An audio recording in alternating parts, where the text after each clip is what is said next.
Okay, we're going to go ahead and start on chapter 16.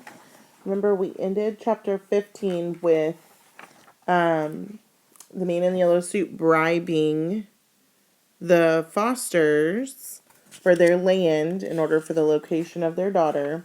And then also Jessie had given Winnie that huge proposition that maybe she should wait till she's 17 and drink the water. So that's where we ended in chapters 14 and 15. We're going to go ahead and start on chapter 16. It's on page 42. So here we go, page 42. The constable was fat, and he was sleepy. He wheezed when he spoke, and he spoke quite a bit as they started off, he and the man in the yellow suit. First, they roused me out of bed in the middle of the night, after I had been out since sunup looking for that child. And now, I suppose you're going to try to run me all the way, he said sourly. I gotta tell you, this horse of mine is none too strong. I don't have to hurry her as a rule, so most of the time it doesn't matter. Seems to me we could have waited till dawn anyway. The man in the yellow suit was as courteous as always. The Fosters have been waiting since yesterday morning, he pointed out. Naturally, they're very upset. The sooner we get there, the sooner that child will be with them again. How come you're so deep in it? Asked the constable suspiciously. Maybe you're in cahoots with the kidnappers. How do I know? You should have reported it right off when you saw her snatched. The man in the yellow suit sighed. But of course I had to find out where they were taking her, he explained patiently. I came right back after that, and the Fosters are friends of mine. They've, sold me their wood. The constable's eyes went round. I'll be, he said. What do you know about that? I didn't suppose they'd ever do a thing like that, friend or no friend. They're the first family around here, you know. Proud as peacocks, all of 'em. Family proud and land proud, too. But they've sold off, did they? Well, well. And he whistled in amazement. They thumped along in silence for a while, out around the wood and across the starlit meadow. Then the constable yawned deeply and said, You ready to tell me how long it's going to take us? How far we got to go? 20 miles north, said the man in the yellow suit. The constable groaned. 20 miles? He shifted the shotgun that rested across his saddle and groaned again. Clear up in the foothills? That's a far way, all right. There was no reply to this. The constable ran his fingers down the gleaming barrel of his shotgun. Then he shrugged and slumped a little in the saddle. Might as well relax, he wheezed. Suddenly companionable. We'll be riding there for 3-4 hours. Still, there was no reply. So the constable's complaining about this long, long trek because he's already been looking for the girl all day. And it looks like the man in yellow suit woke him up in the middle of the night. So all this dialogue is him complaining about the long ride. We're at the top of page 43. Still, there was no reply. Yes, sir, said the constable, trying again. It's something new for these parts, kidnapping.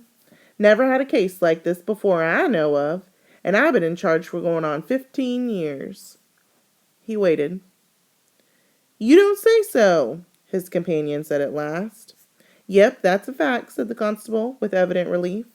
Maybe now there would be some conversation.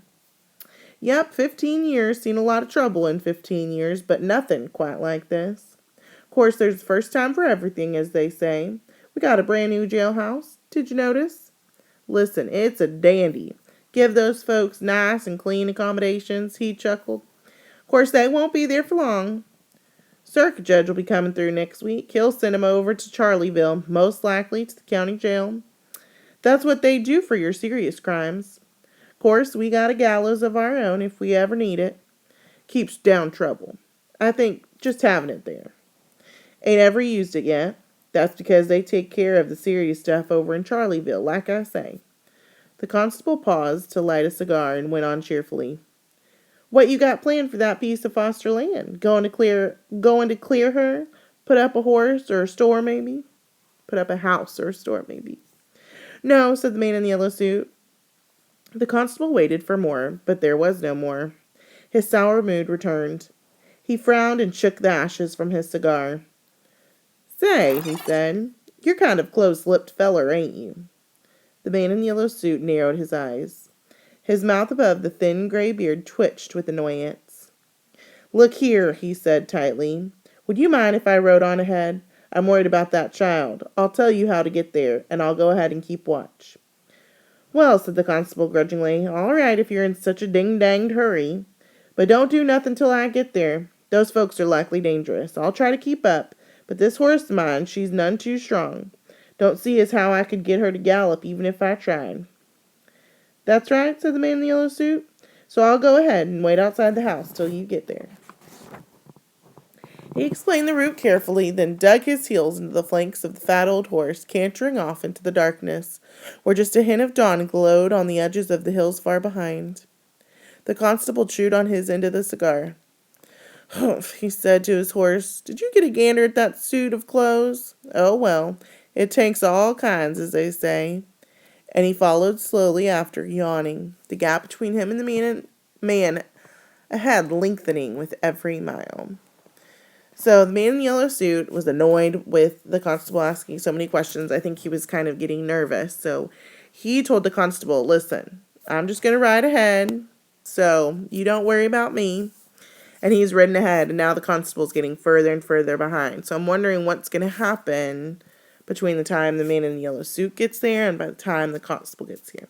So we'll find that out here in chapter 7. Okay, I said chapter 7, but I meant chapter 17. So here we go. Page 45. For the second morning in a row, Winnie Foster woke early. Outside, in the ring of trees around the pond, the birds were celebrating, giving the new day a brass band's worth of greeting. Winnie freed herself from the twisted quilt and went to the window. Mist lay on the surface of the water, and the light was still pale. It looked unreal, and she felt herself unreal, waking where she had, with her hair wild and her dress crumpled. She rubbed her eyes.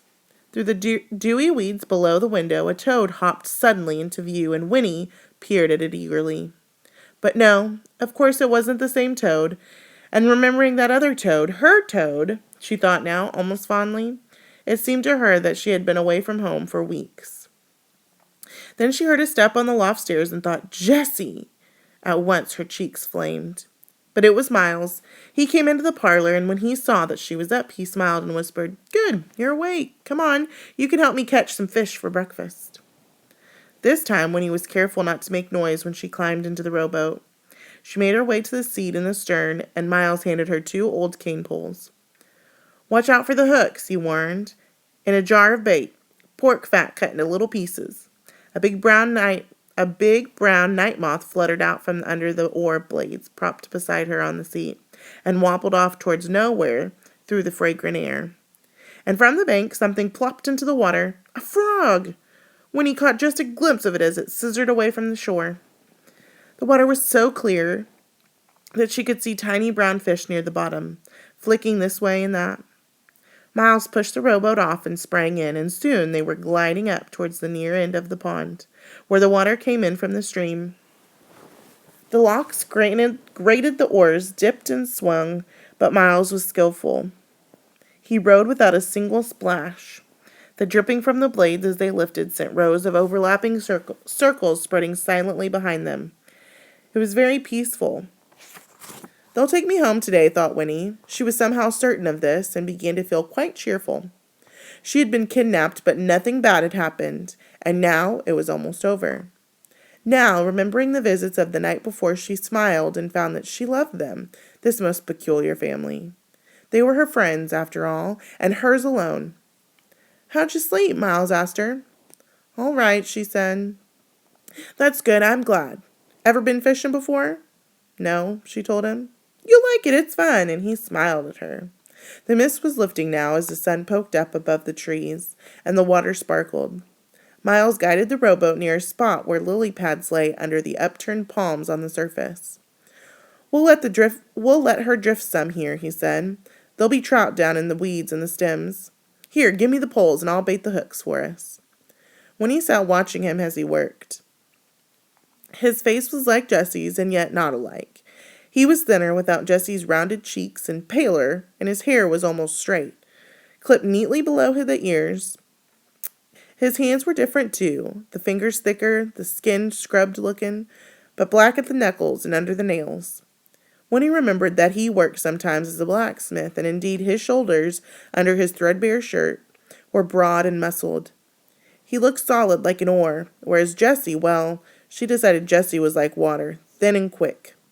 Miles seemed to sense that she was watching him. He looked up from the bait jar, and his eyes, returning to her gaze, were soft. "Remember I told you I had 2 children?" he asked. "Well, one of them was a girl.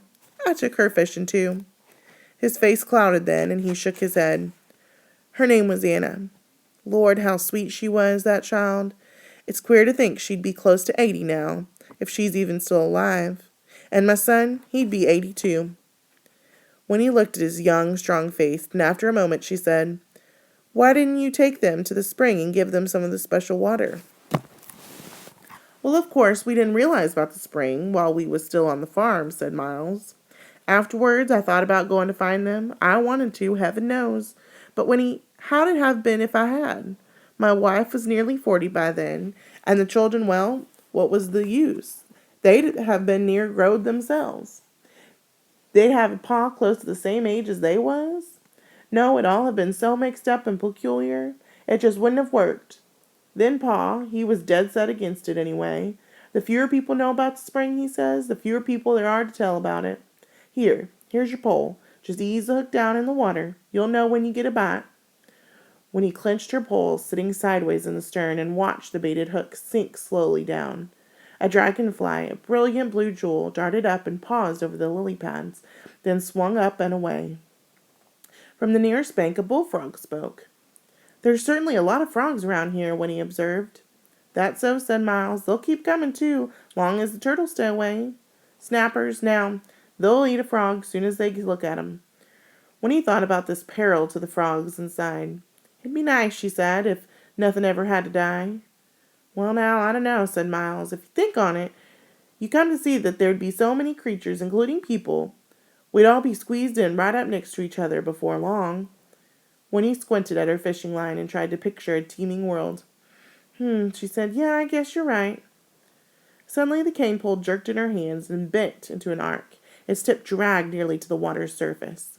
Winnie held on tight to the handle, her eyes wide. "Hey!" cried Miles. "Look there! You got a bite! Fresh trout for breakfast, Winnie!" But just as suddenly the pole whipped straight again and the line went slack. "Shucks," said Miles. "It got away." "I'm kind of glad," Winnie admitted, easing her grip to the butt of the pole. "You fish, Miles. I'm not sure I want to." And so they drifted for a little longer. The sky was blue and hard now. The last of the mist dissolved, and the sun, stepping higher above the trees, was hot on Winnie's back. The first week of August was reasserting itself after a good night's sleep. It would be another searing day. A mosquito appeared and sat down on Winnie's knee. She slapped at it absently, thinking about what Miles had said, if all the mosquitoes lived forever. And if they kept on having babies, it would be terrible. The Tucks were right. It was best if no one knew about the spring, including the mosquitoes. She would keep the secret. She looked at Miles, and then she asked him, "What will you do if you've got so much time?" "Someday," said Miles, "I'll find a way to do something important." Winnie nodded. That was what she wanted. "The way I see it," Miles went on, "it's no good hiding yourself away like Pa and lots of other people. And it's no good just thinking of your own pleasure either. People got to do something useful if they're going to take up space in this world." "But what will you do?" Winnie persisted. "I don't know yet," said Miles. I ain't got no schooling or nothing, and that makes it harder." Then he set his jaw and added, "I'll find a way, though. I'll locate something." Winnie nodded. She reached out and ran her fingers across the lily pad and lay on the water beside the boat. It was warm and very dry like a blotter, but near its center was a single drop of water, round and perfect. She touched the drop and brought her fingertips back wet. But the drop of water, though it rolled a little, remained as round and perfect as before. Okay, I want you to finish those last 4 paragraphs on your own, and then that'll be the end of chapter 17, and I want you to stop there.